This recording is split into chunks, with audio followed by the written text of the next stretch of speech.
Welcome to the very intimate art of World Event 1.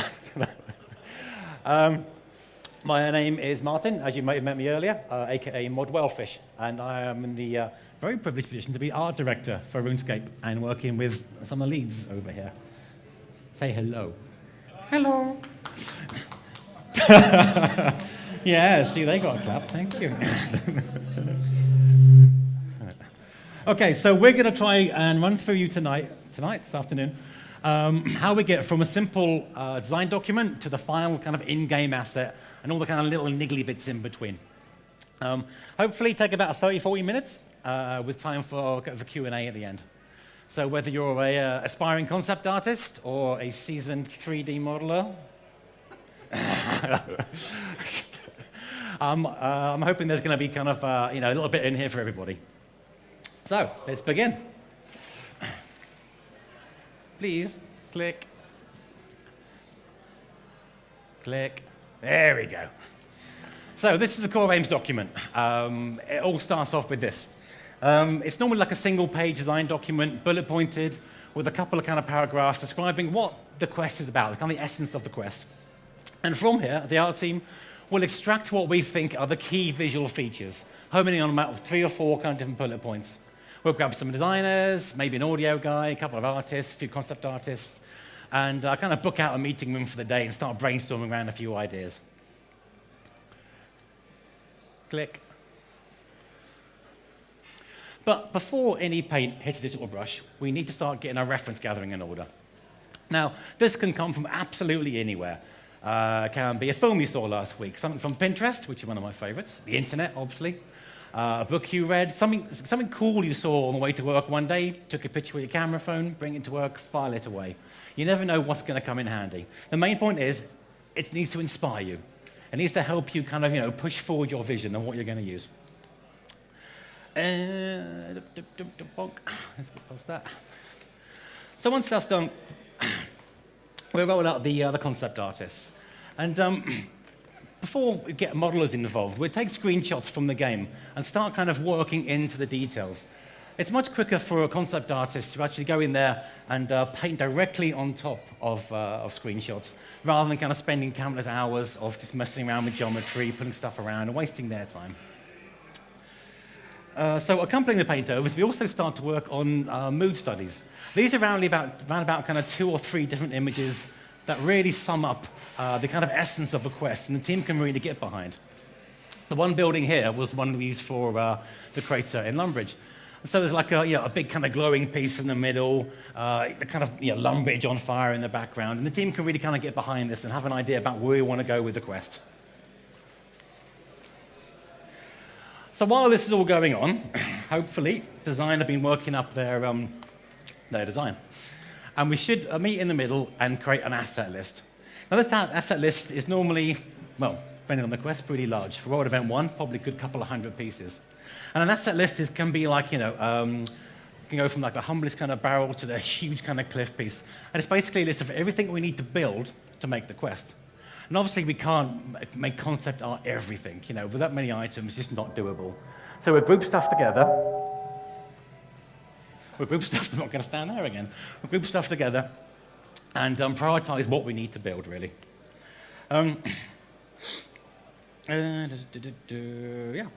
So once we're happy with what we've got, we'll get the environment artists involved, and they'll look over what we have, and they're going to try and recreate these 2D images in 3D world. And for that, I will pass over to Matt, who is our lead environment artist. Thanks, Martin. You're very welcome. So as environment artists, it's my team and I's responsibility to basically create, maintain, and update the areas of the game world. To give you an example of how long it takes to create sort of something like the crater and the camps, it was around 4 months for quite a fair few people in my team. So there's quite a lot involved in it, and it goes through quite a lot of stages just to get it perfect, basically. So what I'm going to do is run you through the process that we use to create the crater and the camps. Create the crater. Create the crater. Create the crater. So first of all, we block out the environment. and it's basically called whiteboxing. And what we do is we speak to the developer and we find out what sort of scale they want the area to be, where it needs to be located, and we get all the details that we need to be able to just quickly rough out the area. The reason we whitebox is that we can quickly create a piece of content that's playable to check that the main gameplay elements are working, the distances are right, and that the pacing is correct as well. Once everyone's happy with that, we can then start to move on to actually creating the 3D models. So we create the 3D models in a program. We actually use 3D Studio Max. That's our preferred modeler. And what we do is we rough out the shapes, and we refer to the concept as much as possible, just to basically remain as consistent as we can. But sometimes we get concept art that's just, we just can't get all of those details in, so we have to just kind of distill it down into its elements and basically just put what we can in the game to make it as good as possible, but obviously also run as smoothly as possible as well. So once we've gone through the various stages of refining the model, checking the concept, checking the silhouettes are right, and the form and the shape, and of course making sure that Martin's happy with the direction we're heading, we start to add the colors, and then once we've done that, we then move on to texturing.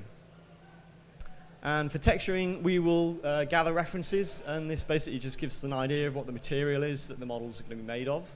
And then we can start to set about creating the base of our textures, which is defines the color, also adds extra details, and we can do these details in layers so that we can basically tweak them and check them until we're happy with the basic, with the finished texture. When we finish with the textures, we then apply them to the models, not exactly like this, but in some sort of fashion. And we can tweak these as we go.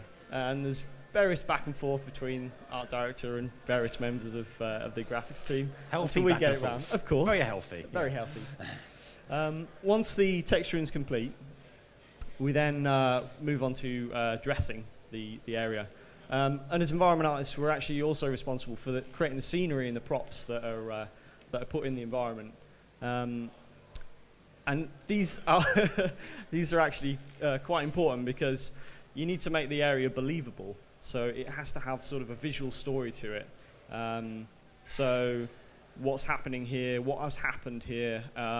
Also questions such as a player, where can we go and what can we do? And we guide the player to the various items, to the various gameplay elements through the scenery, and just little indicators like that. So once we're happy with the way that the environment is all created and all looking splendid, Lovely. we add the finishing touches, which just basically add the final bit of atmosphere and mood to the area, which is the lighting.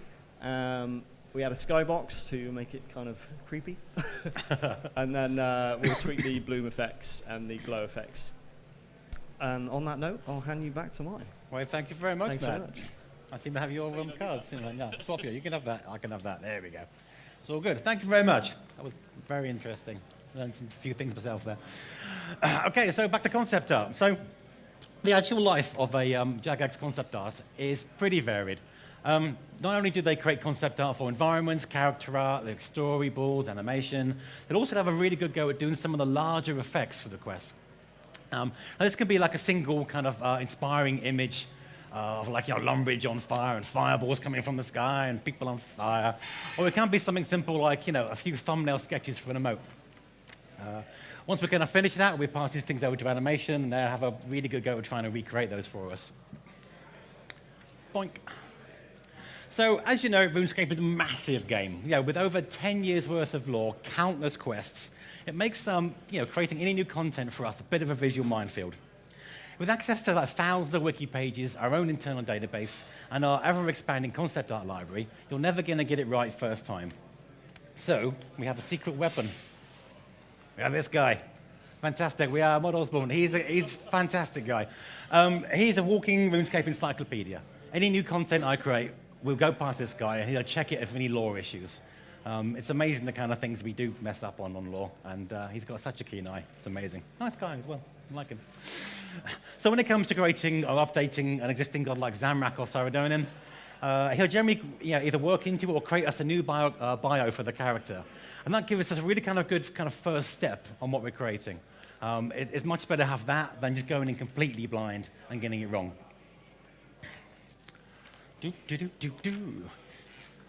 So once again, you've seen it quite a few times now, we'll start reference gathering.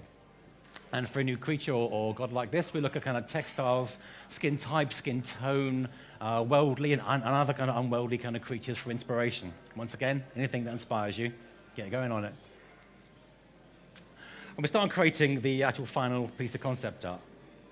Now, once we're happy with what we have within the actual concept art team, we get the character artist and the lead animator involved, and they just check that what we've got planned isn't too bonkers, and that perhaps some of the kind of slightly less insane ideas might just be doable.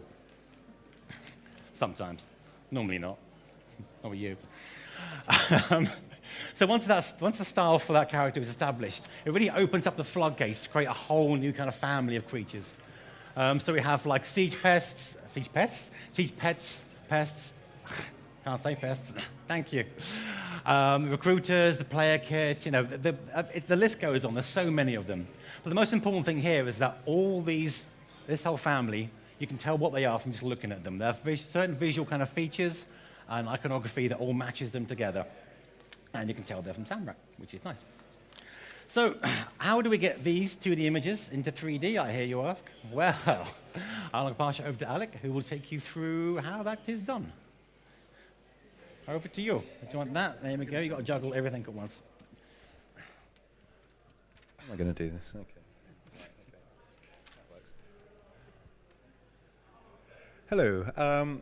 So what does a character artist do on RuneScape? We're responsible for everything human, player kit, weapons, and creatures. And today I'm going to take you through the process of making one of those creatures, and that is the Butcher Demon featured in World Event 1.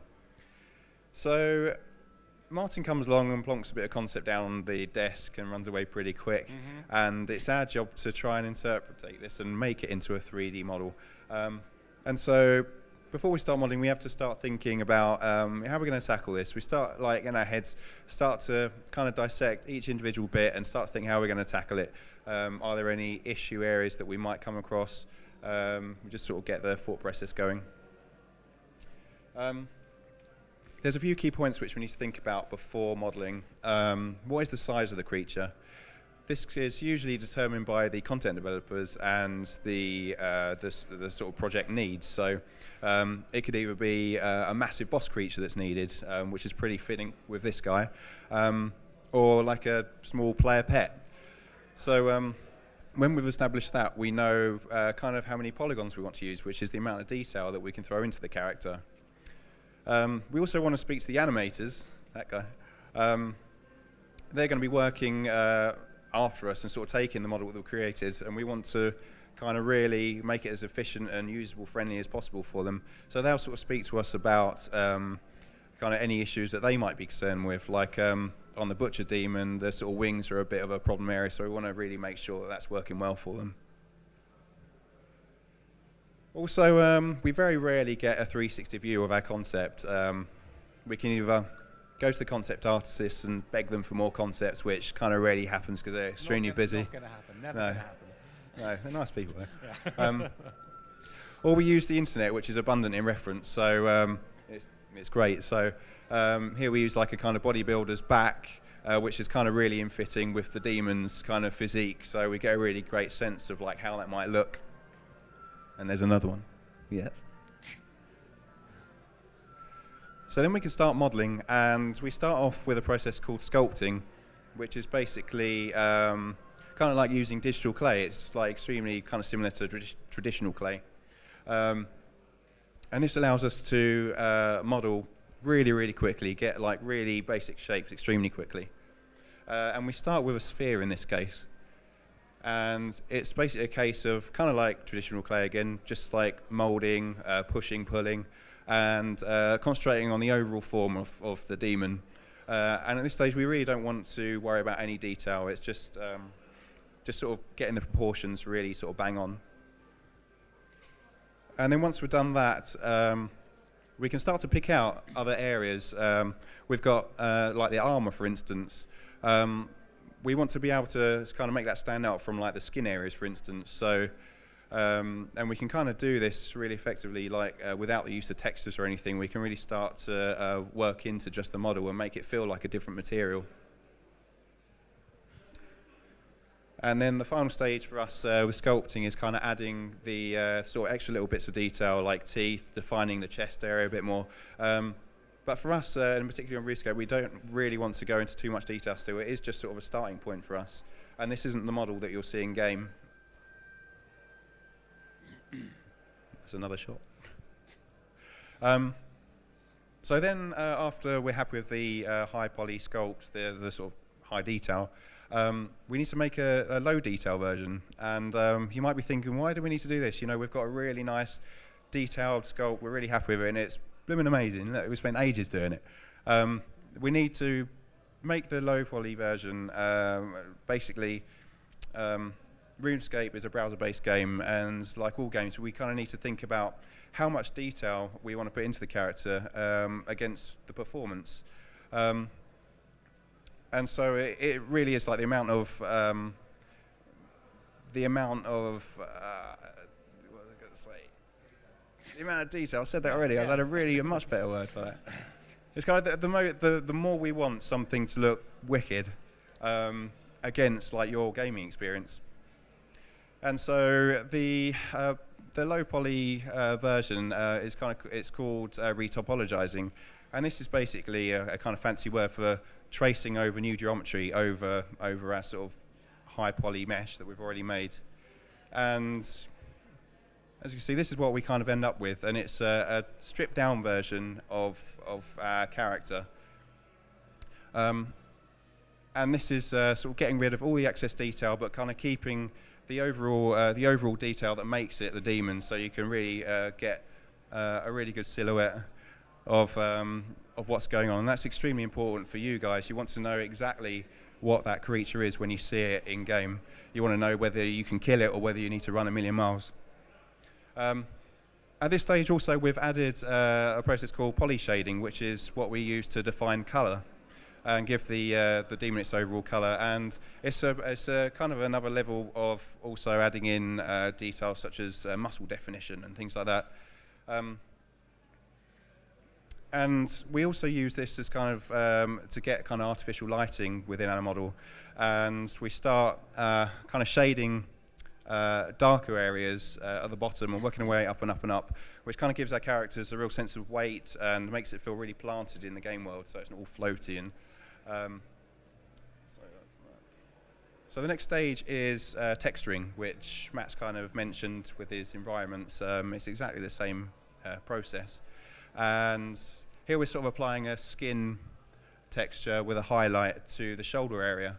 And it kind of really makes that bony kind of area really stand out well and gives it a lot more form and overall sort of finish. And the final stage for us is readying it for animation. And we need to rig the character, and that is what makes the character move once it's in the animator. And we use a process called labeling. The whole model is made up of tiny polygons, and each of those polygons we have to assign a label. And as you can see, like with this one, for instance, with the Butcher Demon, it gets extremely busy very quickly. And it's very hard to see what you're doing sometimes. We've got like wings, weapons, everything, so it gets really, really clustered. If we're looking close to that, you can see we've got different sections. We've got a head section. We have kind of different label groups. So the whole head is labeled head, obviously, shoulder, neck, and it's these individual groups that allow the individual parts of the model to be moved in the animator. In the case of the Butcher Demon, it uses existing animations. It uses the Greater Demon animations that's already in game. And we kind of need to make sure that these are working, so we need to check it in the animator, and it doesn't usually happen first time. We need to kind of sort of recheck and recheck sometimes. It's horribly mutated, and the wings fallen off, and it's pretty awful. So we need to go back It could be anything due to like a tiny little like spelling mistake in the label. So, you know, in that sea of labels, it can take quite a while. So we recheck, and hopefully everything's all right. The whole process for making this was probably around about 4 to 5 days, so it's quite a quick turnover for us to get something done in this state. And then once that's happened, we can then pass over to the animators who add any extra animations that's needed. And for that, Mod Paul will speak to you more about. Whoop, whoop. Thank you, Alec. Does that work?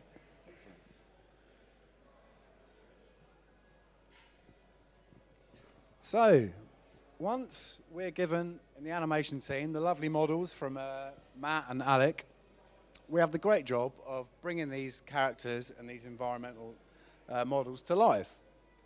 So in order to do that, much in the same way that human beings have a skeleton inside their body, we put a rig inside the characters. So in the example of the demon here, we'll put a skeleton inside to allow us to take areas of the body and pose them, to move them around, put them into different poses to describe an action.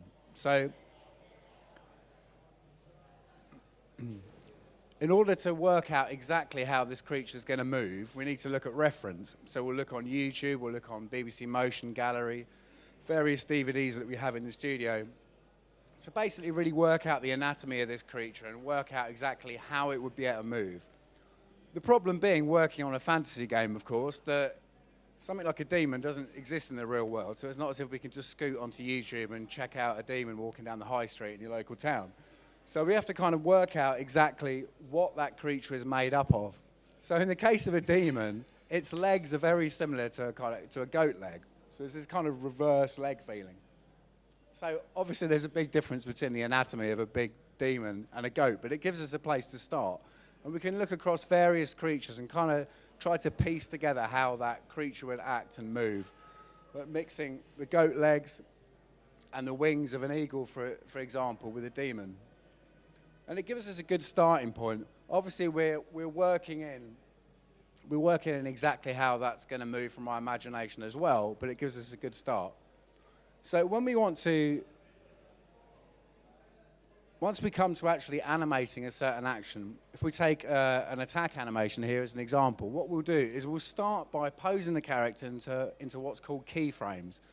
Now, these are literally key frames. They are key to describing the action that you want to be showing.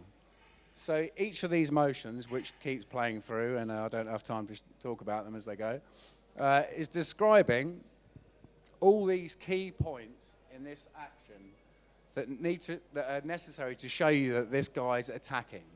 So they have to be clear. The silhouette of the creature has to be readable from multiple angles, obviously because it's a 3D game, so you can view these creatures from any angle.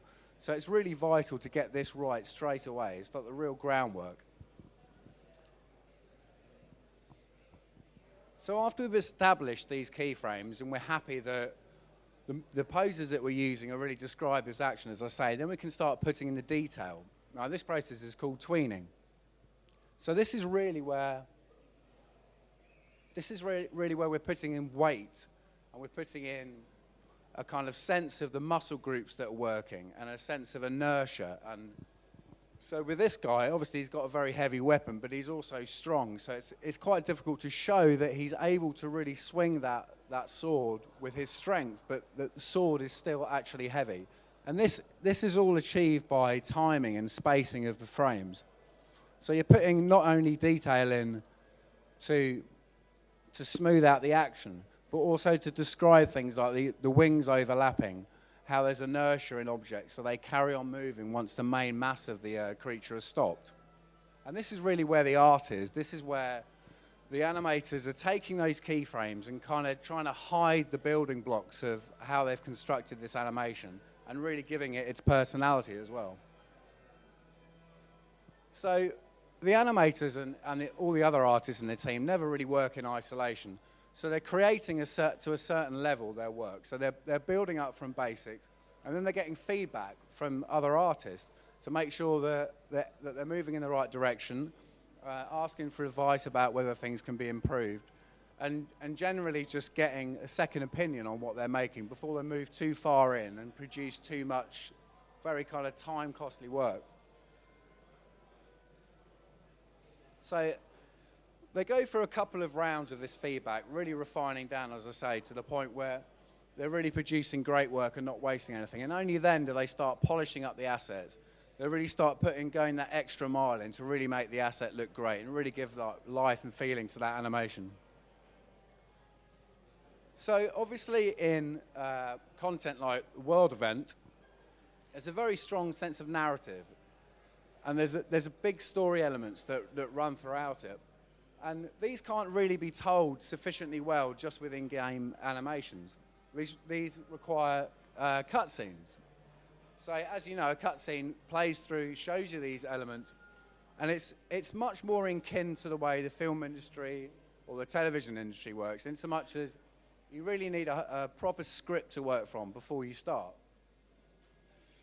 So this script will have all these main story points in that's been written by the content developer and talked through by the artist so that everyone has a real sense of exactly what needs to be in that story, what points need to be hit for you guys as players to really understand what we're trying to convey to you, what that narrative is. Also at this stage, it allows us to kind of discuss quite frankly with each other at times the practicality of the ideas, whether our ideas are too small in scope, whether they're not impressive enough, or conversely, whether they're just too grandiose and whether we're not going to be able to actually produce these elements to the level of quality we require in the time frame that we have to work them.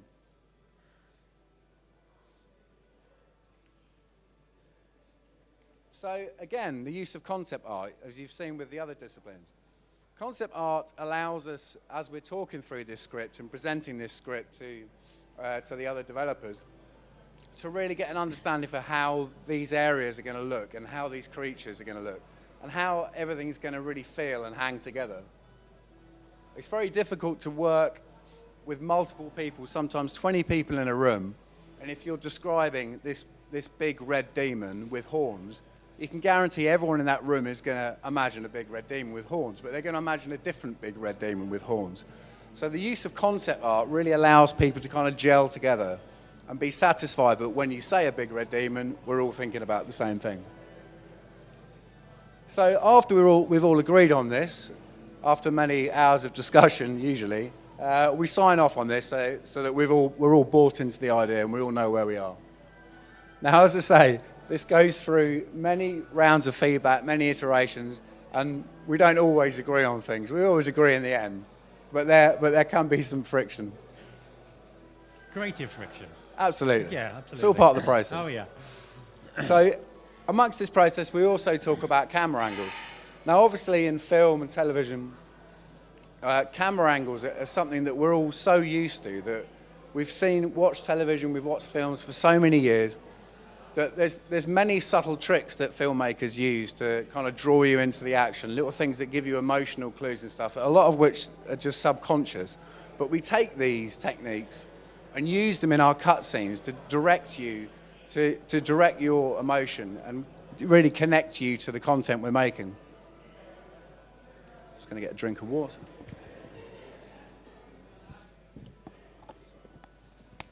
So again, we're talking about scale again at this point as well.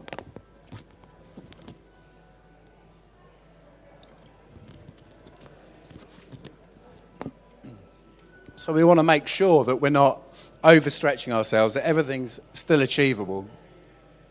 And now we move on to really putting these ideas into motion and really be able to describe how we're going to get from A to Z, basically, and all the letter points in between. Obviously, with the narrative cutscene, there's a lot of animation. With a creature like the demon, just animating him as a character is quite a lot of work for the animation team. For a combat character, it's probably about a week's worth of work. So you can imagine if there's multiple characters in a narrative cutscene, that's a hell of a lot of work. So we really want to nail stuff down by drawing up what's called a storyboard. Now you can think of this in terms of really nailing like time points throughout the story, like the script, like really important points that have to be hit important beats in the narrative. And by drawing up a storyboard, you can speak through, you can talk through to the people that are involved, the stakeholders in the project, and really describe the action with a visual representation. And what this also allows us to do is to kind of gauge how long this cutscene is going to be. It's very important to speak through a frame, because as you describe what's in that frame, as you speak through this whole storyboard, the time it takes you to describe what is in that panel is very often very similar to how long that's going to be on the screen. So you can really get a sense for, is this far too bloated, is this too short, is it going by in a blink of an eye? And it really gives you a sense of pace and overall length. Again, we sign off, make sure we're all on the same page. So then we move to animatics. Now, animatics you can think of in like a relation between a comic strip and a cartoon. You're kind of going from the still image to the moving version in a basic form. So again, we're refining every time. Each step of this is allowing us to develop further without making costly mistakes, to really kind of refine down where we want to move. And this gives us, again, a real sense of like the pacing of each shot, whether or not the storyboard feel that we got in reality works in the same way, whether the action that we're trying to describe is going to take longer than we thought, whether it's going to take less time, whether it's not descriptive enough. And again, trying out these camera angles and really working out whether they're giving us the emotional framing we need and whether they're really showing the areas of detail, whether they're really highlighting the areas we want to be highlighting. There's also other things like fades and cuts with the camera. Stuff like fading down a camera to black very often can suggest that a passage of time has happened. So if you want the motion in a scene to be continuous, you don't want to be using fades, you want to be using quick cuts in between in between shots. And again, this is very heavily borrowed and very heavily ingrained from the film industry. Whether we know we understand it or not, we do. So again, as we're working in the games industry and not the film industry, there are a lot of similarities, but there are some things that we can't do. So we also want to check whether they're actually possible. If we were directing a film, that might be possible, but do they actually work in the technology we're using? And do they still communicate, as a result, what was intended to start with? So, obviously, playing a game isn't just a visual thing. It's half and half. It's audio, it's the visuals, but it's also the audio. So much of the atmosphere that you derive from playing a game or watching a film is because of that mixture of the two elements. If you're watching an animatic and trying to pitch that and trying to discuss that as a group, it's very difficult to do that without the audio, because it's like watching a silent film. Well, it's worse than that. It's like watching a film with the sound turned down. So you don't really get that kind of buy-in from everyone. You don't get that energized feeling in the room. People don't know what the atmosphere of that content's going to feel like. So we get an audio scratch track. This is basically a cut down, very quick, atmospheric track that's made to just set the tone of the content. Again, we sign off once we're all agreed on how it's going to work. And at this point, this is where we're all agreed what we're doing. We know how long the content's going to be. We know where all these camera moves are going to be. We know how the creature's going to be animated. And at this point, we can start actually going into production. And usually by this point, it's been hell of a lot of pre-production, and the animators are kind of really eager to get going on the work. And of course, the release deadline's probably not going to change, so they're getting a little bit anxious at this point as well, and so am I. So everything I've just said works up to a point. But once you get into production, there's always something that just doesn't work the way you thought it was going to, or works but needs tweaking, or a shot needs to be pulled out, or someone comes up with a great idea, and even though you don't really want them to be giving you feedback at this late stage, it's a great idea and you want to get that shot in there. So with all the will in the world, there's still stuff that needs tweaking. Again, we get feedback again. So it seems quite strict and regimented that we get this feedback and this sign-off, but this allows us to work smart. This allows us to not waste work, because we want to put all our energies into the great assets that we're going to give you in the game, rather than wasting our time on stuff that you never see. So then the animators can get some rest after that, some well-deserved rest. So again, at the end of all this production, we will very often come out with a cutscene that's glorious, and the animators are all happy with it, the modelers love everything, and the art director's very happy with the epic nature of it. But then we have to be really brutal, and this is quite difficult, especially for all the animators and all the modelers, all the artists that put so much work into this cutscene. But we can't afford to be precious. And this is where editing comes in. This is where we really affect the flow, and we really refine down exactly all these assets we've made. And a film director will tell you that a film is really made in the editing room. They've filmed all these shots, they've been to all these locations, but these shots and locations can be manipulated and put into the final piece in many ways. And it's a real art, but you have to be brutal. You have to make sure that what you're displaying on the screen communicates exactly what you need to communicate, that the narrative elements are all there, but you're not bloating it, you're not boring the people that are watching. So you're kind of trimming the fat, but keeping the flavor in there. But at the same time, giving it the TLC that it deserves, making sure that there's still that lovely work in there and you're not ripping stuff out too harshly. It's a tricky balance. So here is an example of the World Event 1 opening cutscene before it was edited. So this, I think, turned out at 3 minutes 20 something, and we've refined it down. We've got a lot better at this. We refined it down to just over a minute, I think, or a minute 30 in the end. Yeah.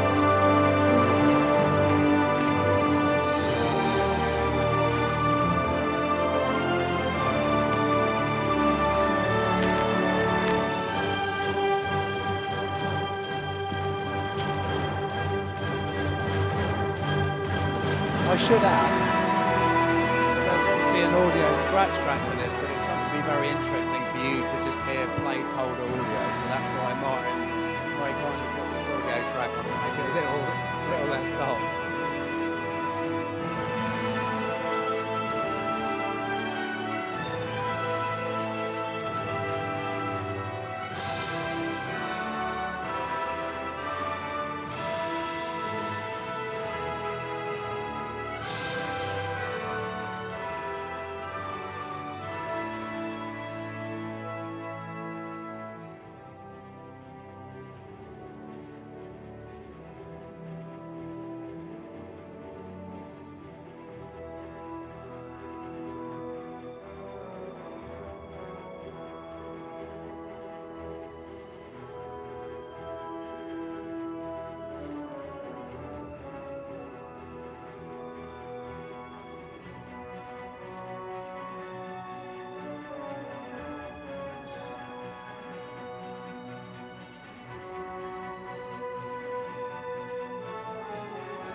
Many of these shots here, for instance, you see a fraction of this.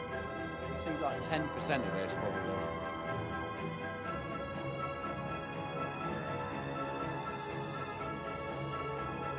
So really wanting to refine down exactly what you need to see.